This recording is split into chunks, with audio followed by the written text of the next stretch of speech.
Recording number 2. Set to start. Here we go. All right. So I need a countdown before I begin. Oh yeah, he needs that full ready, set, go, lights, camera, action. Lights, camera, action. All right.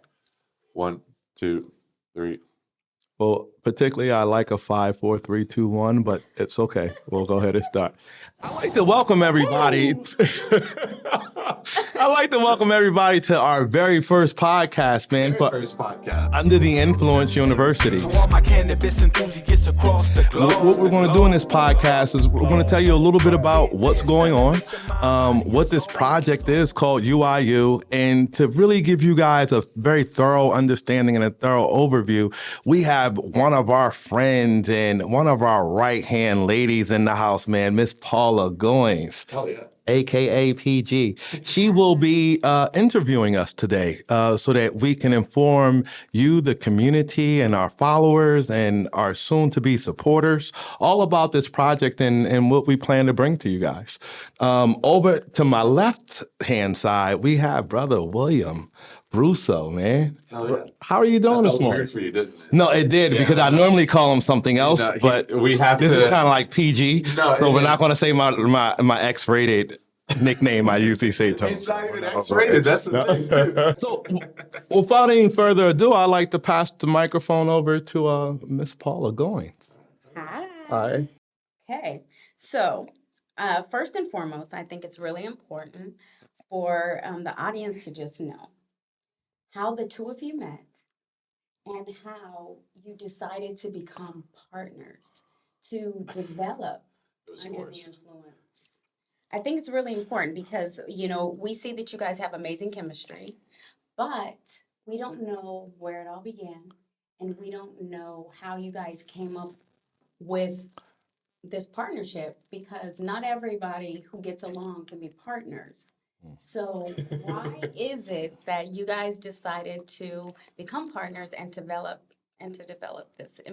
Okay, so I'll start with the first half of the thing. We first met because this dude was trying to get money back from me.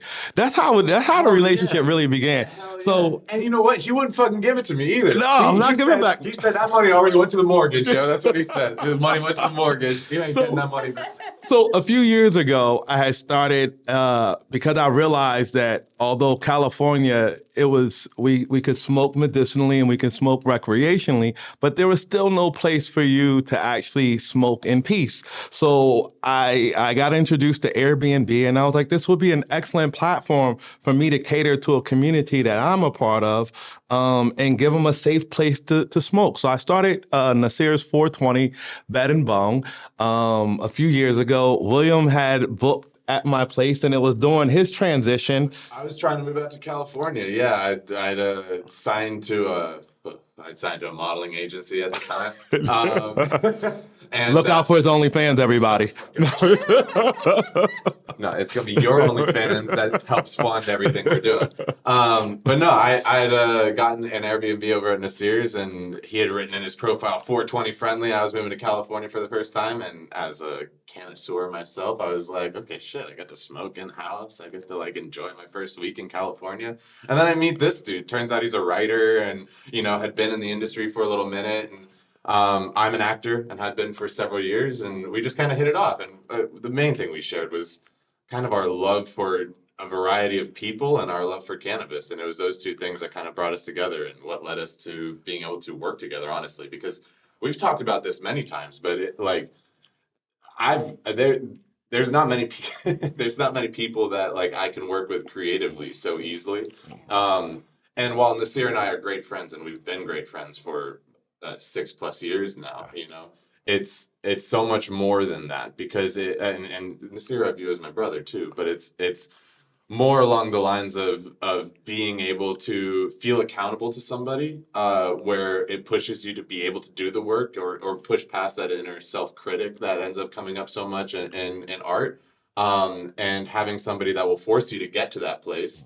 And then on top of that, it's being able to be outrageously creative and not feel like you are going to be judged for it, in the sense that you can be bad. The thing with Nasir and I, why it works so well is we both know that it's not just acceptable, but okay to mess up a lot. Yeah. And that's what we do. We mess up a shit ton. And one of the other things that I think is really magical, because me and Paula have known each other for a long time. I'm not even going to date us and say how long we've known each other. Right. But we've known each other for a long time, and Paula has bared witness to the different projects that I've embarked on and the partnerships. And many of those partnerships did not last. But I was telling Paula the other day that one thing that's magical about me and this dude,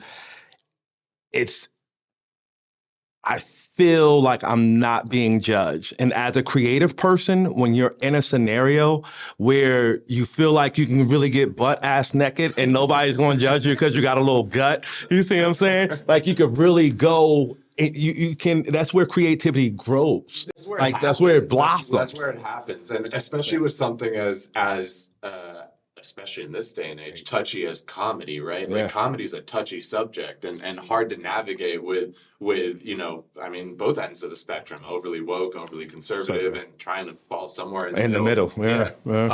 And so for us being able to have a partner in that space that you feel like you could say the wrong thing, and we're just and it's okay. Like, well, it's that you're given the benefit of the doubt that I know Nasir doesn't mean harm or ill will towards anybody, most people, and he knows the same about me. So if I say an outrageous joke, it's intended to the good of the project, and likewise.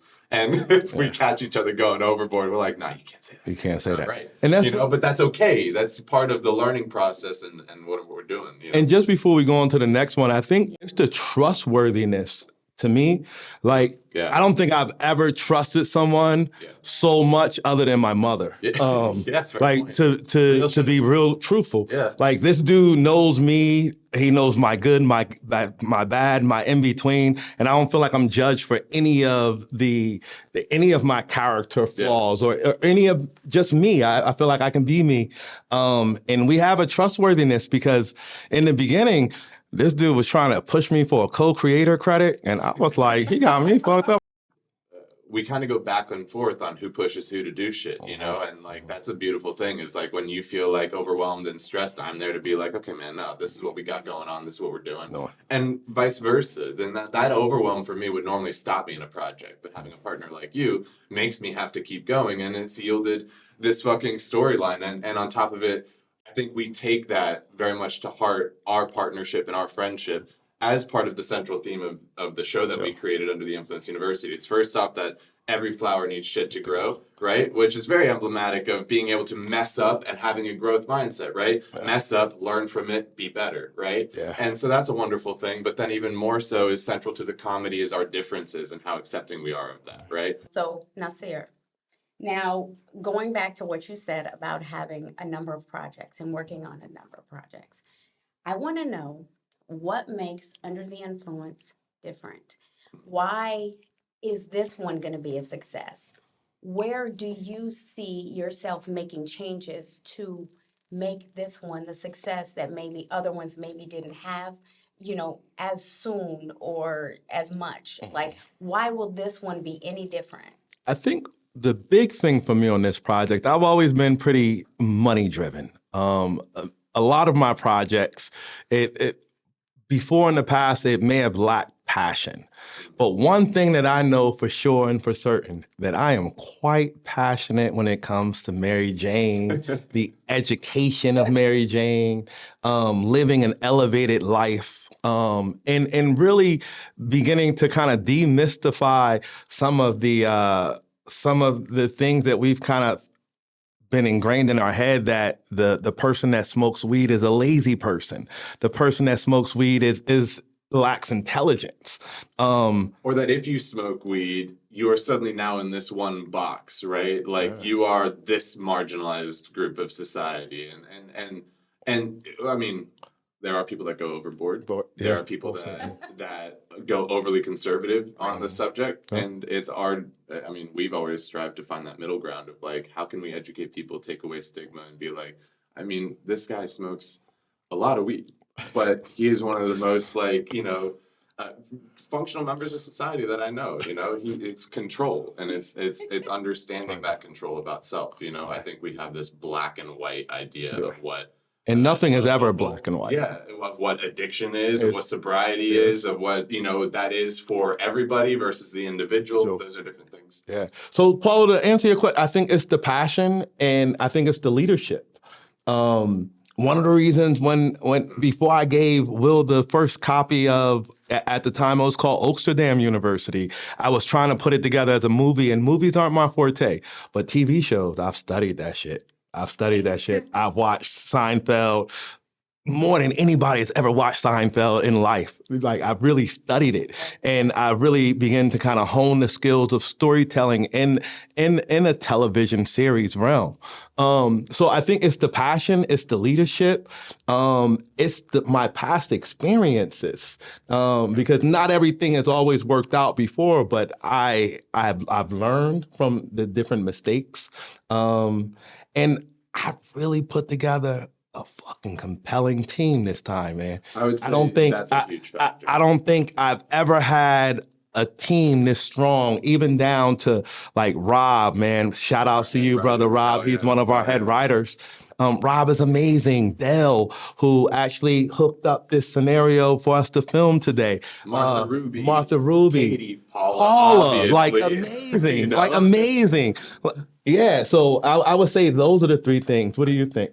Well, I mean, if I'm to be honest, I mean, this is, like you said, I'm young. This is one of my first projects ever that I've actually fully committed to in any sense of having any sort of creative responsibility for it. And so for me, it's been a learning process mainly. It's a problem solving issue. It's like, okay, I don't know this aspect of the business. Let me learn this, right?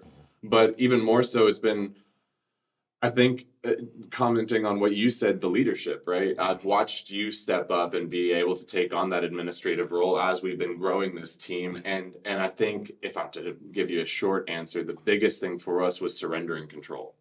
Surrendering control has been the biggest thing that's going to let this project kind of blossom and become the project it's supposed to be, because we're letting other people be collaborators, be creatives, and contribute their part. And it's always a difficult thing in creative spaces to let go of ego, to let go of what you're attached to what you contributed to the show or anything really. It's scary. It's scary because, especially when you've been a part of it for 4+ years or so, you've put so much of yourself into it. Yeah. And so it's been a process of trying to let go of that ego and let others contribute a piece of themselves so that they first feel attached to the project, but even more so that it becomes the diverse project that we want it to be. So I think that's been the biggest thing for us is being able to take on a great team, but then also being able to try and lead that team in the direction we want it to go at the same time.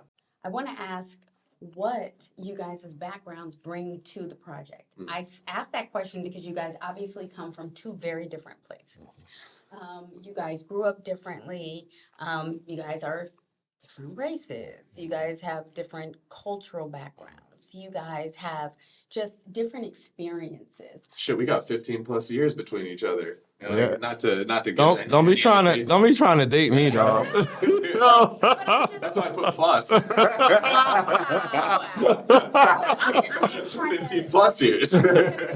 because you guys are so different, and the only thing that you guys necessarily have in common is your love for cannabis, right? Well, What I think that would be the beginning, but I think That's definitely our the love start. for our mothers, like he's a mama's boy, and I am so Oh, yeah, definitely we're a certainly mama's boy. boys. Hell like, yeah.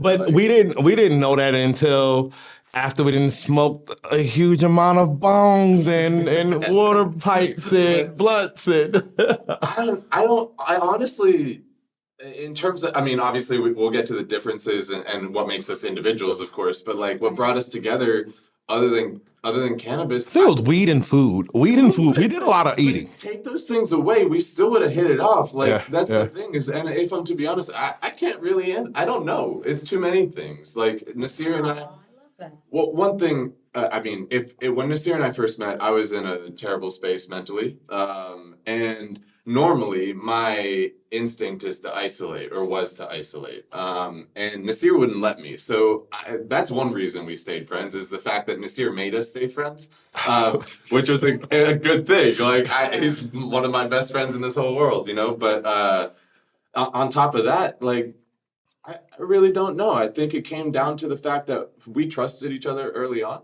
and were able to have pretty deep conversations. And I think actually it's probably our differences that brought us together, if I'm to be honest. It really was. It's the fact that Nasir knows the world and what it can hold in such a different way from things I've heard of or known in my own life, and being able to kind of experience that through his experiences and his stories and his friendship has been a huge thing for me. And I think it's probably the same. It's the education that we both get from each other, but even more so how enlightening and how I don't know, curious that is. It's so interesting where you come from and the differences that we share. I think that's a very interesting thing for our friendship. Well, I understand you're an actor, like you mentioned earlier. Yes. So you are going to portray a character named Eric Yes. on the show. Mm-hmm. I want to know, what is it that you like about Eric? And next, what is it that Eric is going to teach the audience? So, I mean, I really just like the comedy that Eric brings to the show, if I'm to be honest. He is your space cadet. He's also a brainiac at the same time. So you get this weird oxymoron in society that is, an academic by trade, but certainly a stoner at heart. And that's always been a fun dichotomy for me to play. And on top of that, I think where Eric is going to teach the audience is in, first off, learning to accept himself, but also learning to regulate where he's at, right? A big theme of the show is trying to balance dichotomies, not going too far in one extreme or the other. And I think eventually I know we have Eric doing this in the show. And I won't elaborate on how that works. But it's about his return to center and his return to understanding who he is. That ultimately is the trajectory of that character. And I think that's where he's going to teach the audience the most. Nice. Okay. So this is for both of you. I know we're going to have to fight over this question.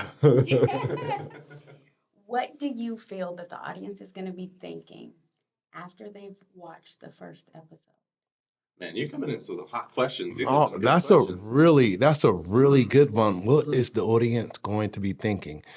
I'm hoping that the audience is going to be thinking like, I need this episode. I need the next episode now. I want now. more. I want more and I want more now. That's what I want you to feel. And even more so, I want you to feel like I want to go to UiU. That's what I want you to feel. I want to meet these characters, right? I wish I was Matt. Like, I want you to feel all of those feelings. I wish I was Emmy Lee, because that's one of my favorite characters. I know it is. Emmy Lee is my girl there. I think it's funny too, but I think she's probably who we've put the most of you in. Yeah. I was going to ask you. Her and Dean Stone. No. I was going to ask you, if you didn't portray Eric, who would you have liked to portray? Because they're all such dynamic characters. So I was thinking, which one would he have wanted? But I feel like Eric was the perfect person for you. Eric is definitely, Eric is a combination of myself, but mainly a bunch of surfer characters from my childhood that I grew up with. That's kind of who Eric is in my head. But if I wanted to play anyone on the show, I would love to play Matt. I can't play Matt. I was going to say Matt too.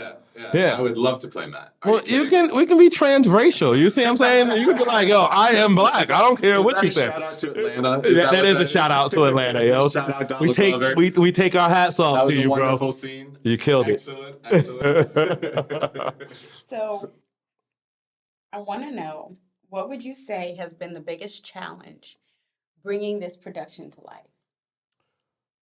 I guess I'll take it, or I would say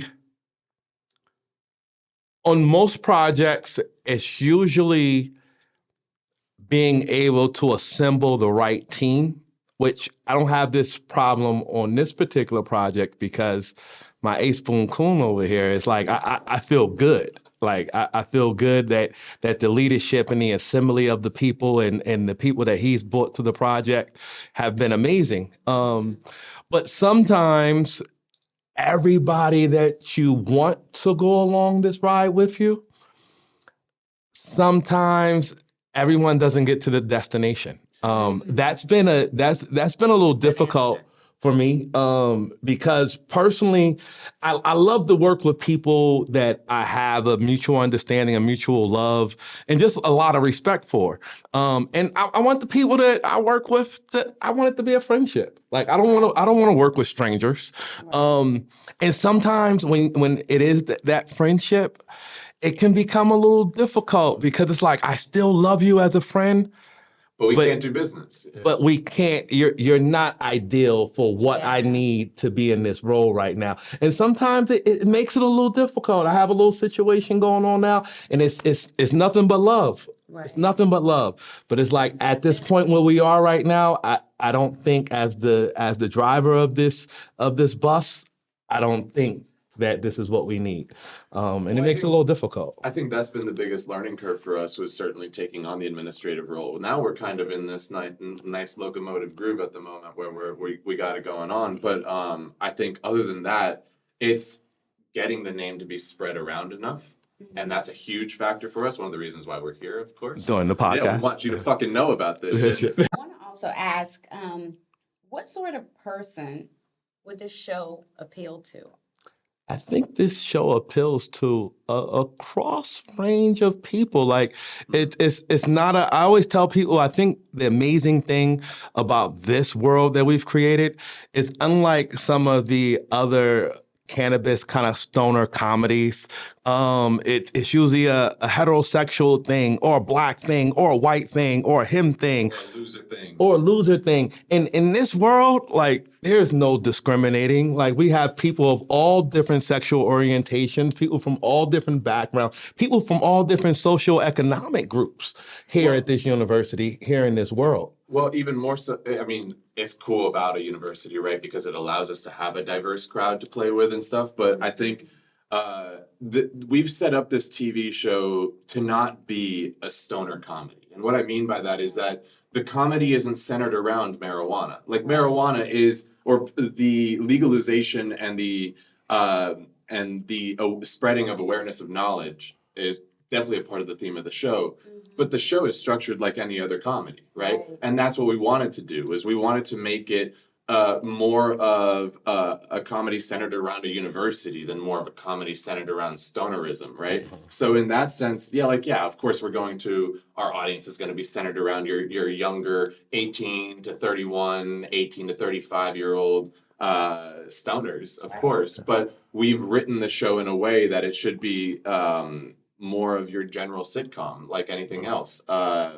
And be able to apply to a wider range of people. And I think one of the ways that we look at it, like we have our OGs. So our OGs, in our case, our OGs are our faculty. It's the founders. It's Dean Stone. And that's your age range 55 to 70, somewhere in there. And then you have your new Gs. Your new Gs, man. Your students, man. That's your students. Yeah. And then we have, of course, the love haters. The love haters. And you know who represents the love haters. It's in the word, man. Yeah, the love haters, man. They're hating Miss Mary Jane, and they're out to get her. It's your politician. Yeah, well, you got your politicians, you got your big pharmas, and I want to be clear. We're not hating on all of pharma, and we're not hating on all of government, but we are hating. we can be on quiet. But no, what we are hating on is the struggle of trying to get over the ties that big money has on everything. On everything. Everything. And that is a major factor in all of the world. And it's not isolated to a political idea or to a specific sector of the economy, but it's kind of spread throughout the United States and just the world at large in general. Yeah. And so, sadly enough, one of the things that marijuana represents is this idea of coming together under different circumstances and different paths, and trying to accept this idea of love and understanding for each other. And I mean, shit, you take two people that are fighting and you make them both smoke, they will not be fighting afterwards. No. And so, like, that's kind of how we view the storyline of this show, is like, we want you to metaphorically smoke with us in this world and kind of come to a different understanding of being more accepting of perspectives. So I would say that this show is for your grandparents, it's for the mothers. And it's for the fathers, and it's for anyone who is 18 to 21 plus. It's for the brothers and the Sisters, it's for everybody, and the cousins. Yeah, it's for everyone, man. It really is. And that's what we tried to do. Yeah. Okay, so I only have a couple more questions, but obviously they're gonna still take some time to answer. Okay, so Obviously, look who you're talking to. right. So if you could describe Under the Influence in one word, what would it be and why? Not even 3 words. Like You said No, one fucking word. One. word. I have an answer.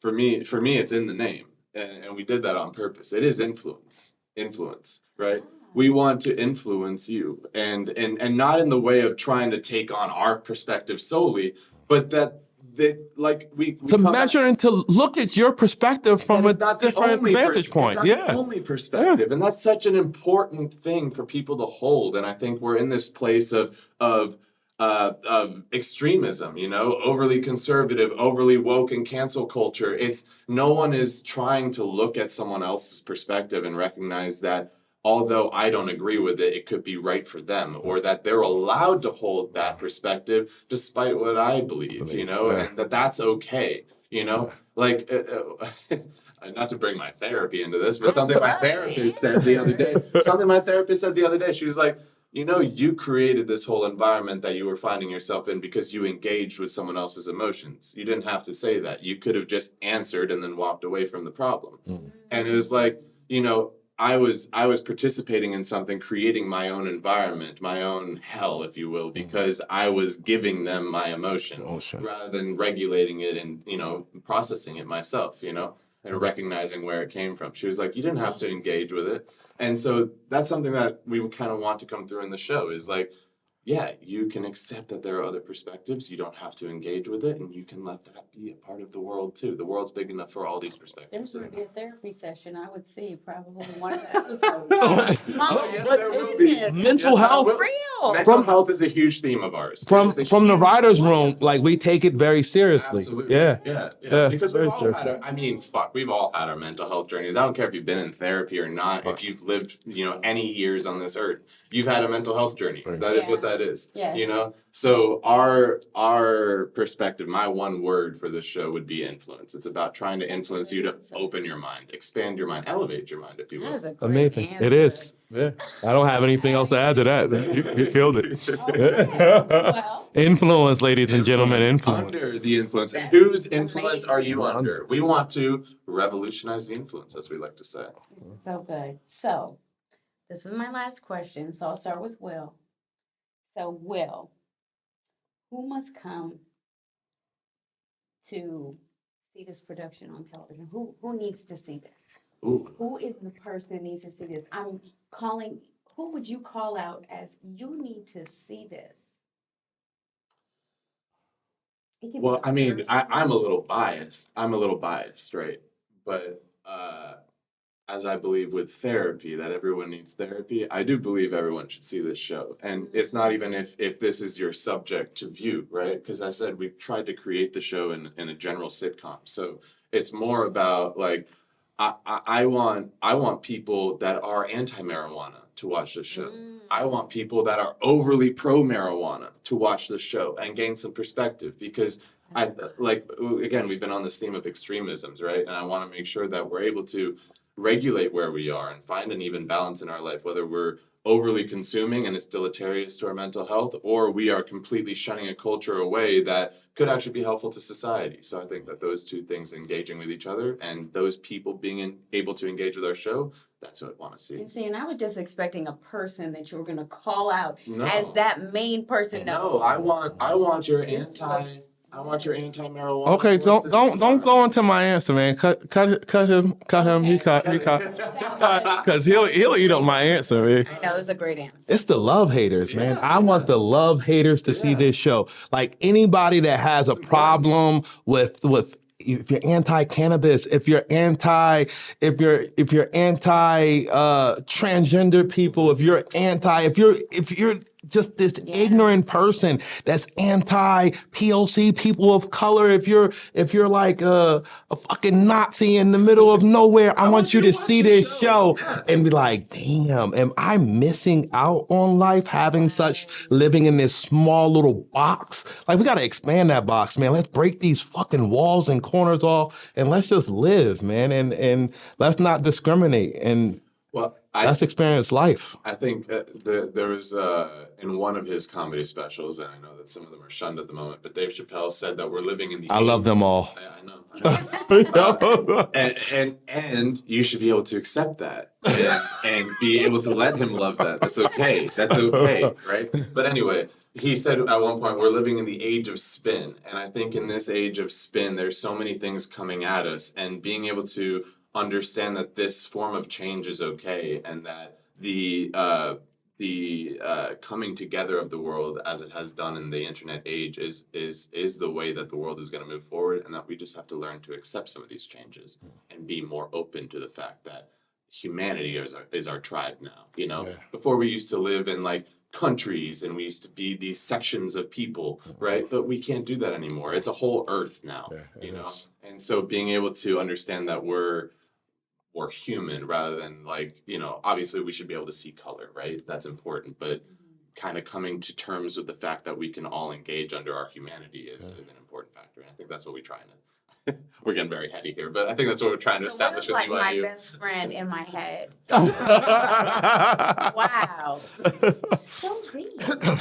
Yeah. This is a deep interview because We're trying to be a comedy. Now, let me ask you. Wonderful. Let me ask you a question. Now, when you first, because Paula's not a cannabis indulger at all. No. How's it been working with us? How has that experience been? And from preconceived notions, did you expect it to be that deep because we're talking about cannabis? Or, you know, this has been enlightening. And every conversation that I have with you guys is enlightening, I have to say. But I really do believe that this show is just going to kill ignorance. I think that's what it is. So many people are ignorant about cannabis, are ignorant about how people are who smoke. I think it's really important for people to understand that it's more than smoking. I had to learn that from you guys. I didn't realize anything about strains and different things like that I used to be like, I don't understand. it's all the same and it stinks. All the same and it stinks. That was my thought. But it's crazy because when you start to learn more, you start to be more intelligent about it and you start to not be that ignorant person. And I think that that's what Under the Influence is going to do for the audience. Amazing. Amazing. Way to wrap it up. To all my cannabis enthusiasts across the globe, hit this, elevate your mind, body, and soul. You're trying to have a good time, got some people I know. Go on, kick your feet up, let us give you a show.